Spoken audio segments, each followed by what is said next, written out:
Hello YouTubers. I'd love to be able to tell you that we fixed the electrical gremlins, however that is so not the case. We think that we're missing a fundamental little box which is stopping everything working, so we need to source that. So in the meantime, as you can see, we're starting to put some other bits onto Purdy. We're slightly hampered, A, because we can't get the electrical thing sorted out. Also because when we put the radiator in, we found out that one of the connections at the bottom of the radiator was actually broken, so we need to get a new radiator. So we're waiting for that as well.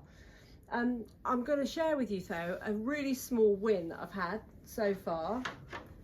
This is what the headlight surrounds looked like that came with the wings. Bit kind of grey and mucky.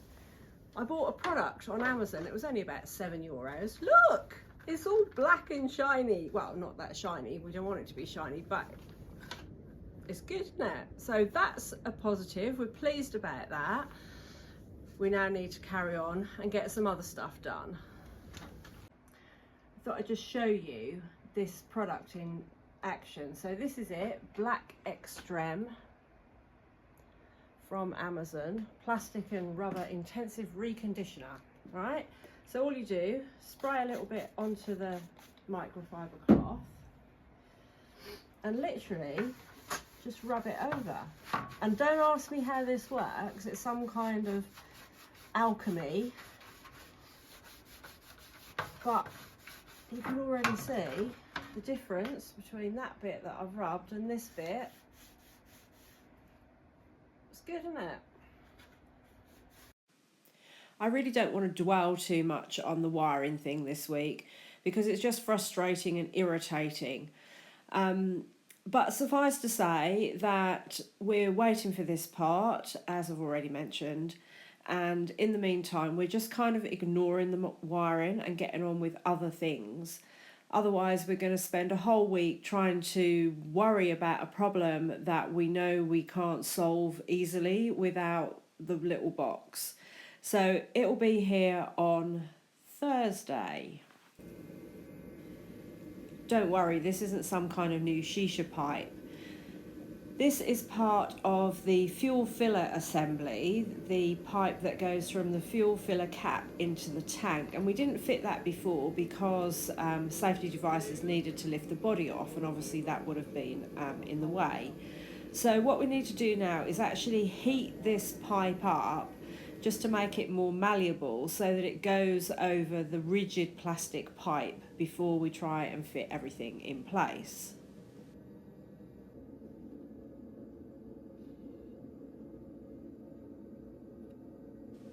It's a pretty tight fit.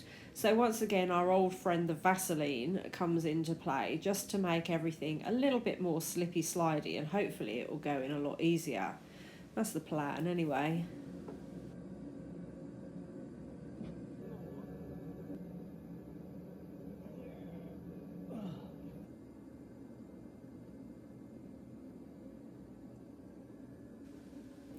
Finally, it's in place. So we can fill the fuel tank up now.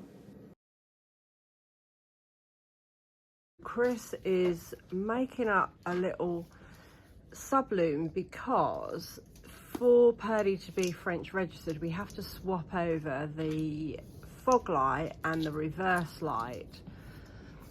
So that is what we're trying to do, to make up a loom to allow that to happen. Luckily on a Defender Land Rover, it's quite an easy thing to achieve, hopefully. Is it easy? It is easy. On the earlier vehicles it was even easier, because the wire went both sides. Okay. On the later ones they saved money. Oh well, never mind. Luckily we've got some wire, so that's in hand. We put the wire into a conduit just for some extra protection.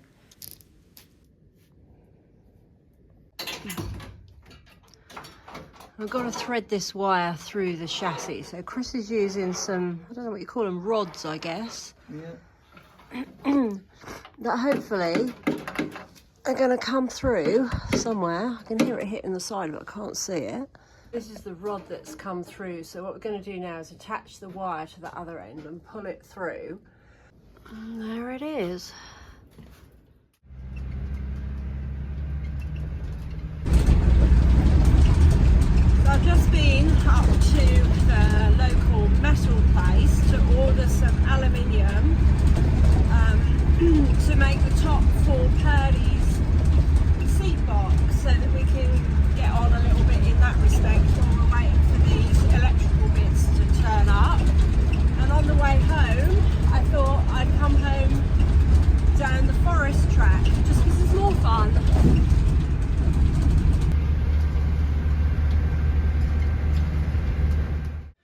Just cleaning up these eyebrows in the workshop sink. Now they're a bit textured, so what I thought I'd do, this is a pot of hand cleaner and it's got like little balls in it. So I thought if I get that out and rub this on into the texture, it will properly clean it up. That's the theory anyway. Coming off black on my hand in any case. Purdy's got the first of her eyebrows on. These are the original eyebrows that came off the donor Purdy. I've just washed, well, I've only washed this one actually so far, which is why she's only got one. But there you go, first one permanently on. And Purdy's got a second rear eyebrow on. We need to cut a hole in here. We don't need to, but we're going to cut a hole in here. Two reasons for that. One, because there's a box in here that would normally have the battery in, and that's a good storage place, and we were thinking for straps, recovery straps and stuff like that, that's just soft. And the other thing is we've got to put a full top onto this seat box, but we need to be able to bolt through, so we've got to be able to get our hands in. So I've made a little pattern for the cutout, which I'm going to stick on here like so, and we're going to round the corners off, and then that metal edge will be protected with some kind of edging stuff. So we've rounded the corners to make that easier.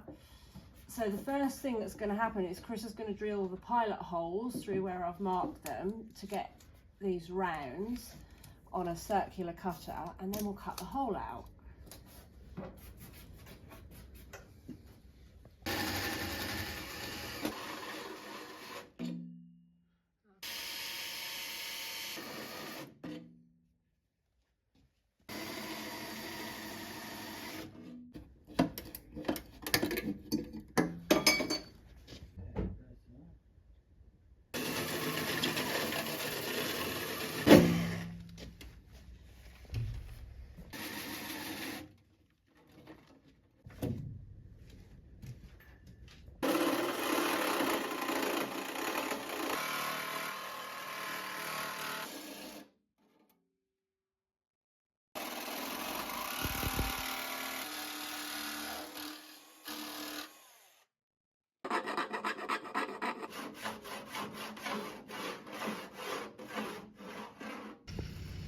As it's a bright day and not actually raining for a change, we're just taking a break from Purdy and using Lulu's winch to drag some hedging out that we have wanted to get out for a while.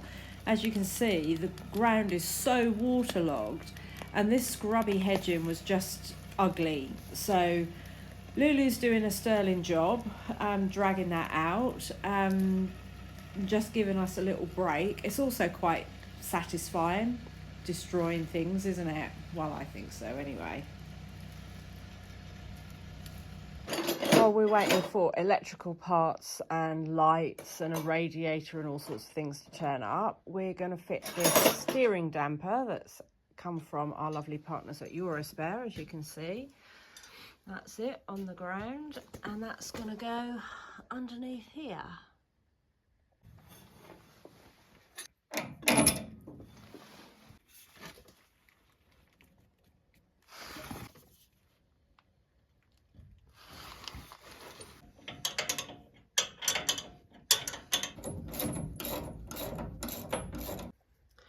We're now on to fitting the vacuum actuated diff lock switch, which the basis is this plate down here. There's another little bit that has to go in, which is this, I don't know what you call that, the Actuator. The actual actuator, yeah. Now, this was actually designed by Navtech Engineering to go into a Disco 2. Obviously, we're not using it in a Disco 2, so we've hit a little problem. What's the problem? Well, it needs to go underneath this bit of floor. And it's just a wee bit too high, isn't it? It is. Which is sort of slightly annoying, but that means we're just going to have to modify this floor panel just a touch, and then make a modification also on the tunnel to actually allow that to fit in. So nobody said it was going to be easy. Made another little template. Who loves a bit of paper template? To work out where we've got to cut the foot plate, which does that fit with the thing? Let's have a look. Yeah, that should give enough clearance.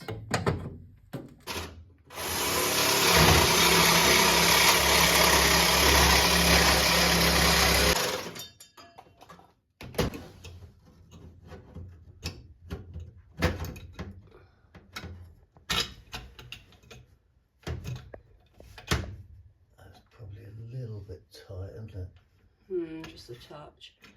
Just needs to come out probably to the line, would have just a bit, yeah.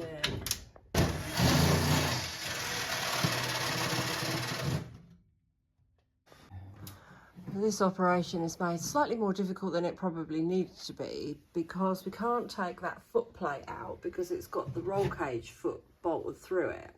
So Chris is having to come up through the seat box hole to gain access to where he needs to work.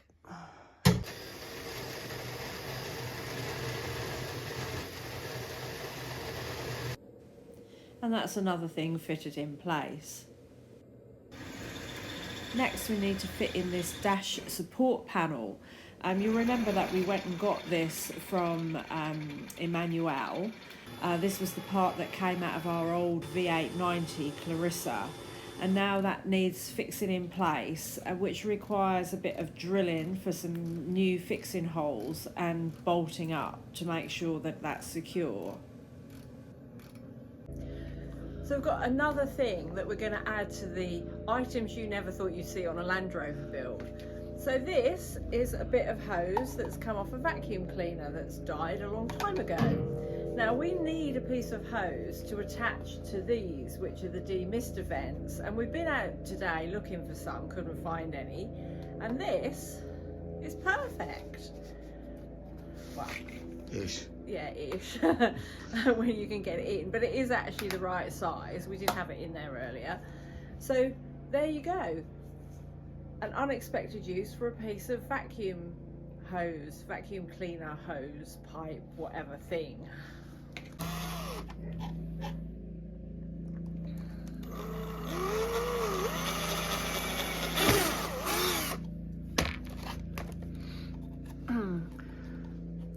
We're making a sort of one-off fixing method for these windscreen demister vent things, because obviously we haven't got all of the bits in the dashboard top that we would normally have.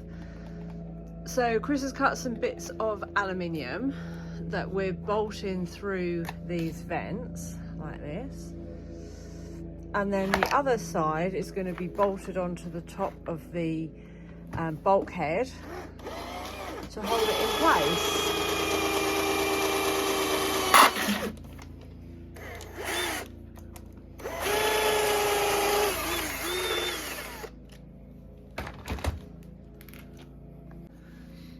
So this is kind of how it fits in. I'm just marking the hole now. Some nice holes left in the top of the bulkhead, so we'll make a hole through there, put another bolt in like we have done at this end, and then that's held in place. It's quite important to be able to demist your windows in the morning, I think. Another week has gone by and we feel a bit frustrated, to be honest, because we don't feel like we've made as much progress as we wanted to. And you know why, it's the electrics, we're waiting for bits. So we've just tried to keep up with bits and pieces that we can do, and we thank you so much for sticking with us this week. Next week, the little box, which we hope, please, makes everything work, should be here. It won't be here until Thursday, so we've got a few more bits to get on with until then.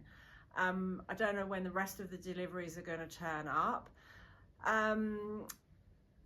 Yeah, I've been having a bit of a wibble, a bit of doubt about whether we can get her ready for Santana. But as long as we can get the electrics going next week, I think we can do it. We might have to work long hours, but we do that anyway. So, thank you for staying with us. You know the drill. Hit the subscribe button if you're able to. Give us a thumbs up, all of that. And we'll see you on the next episode.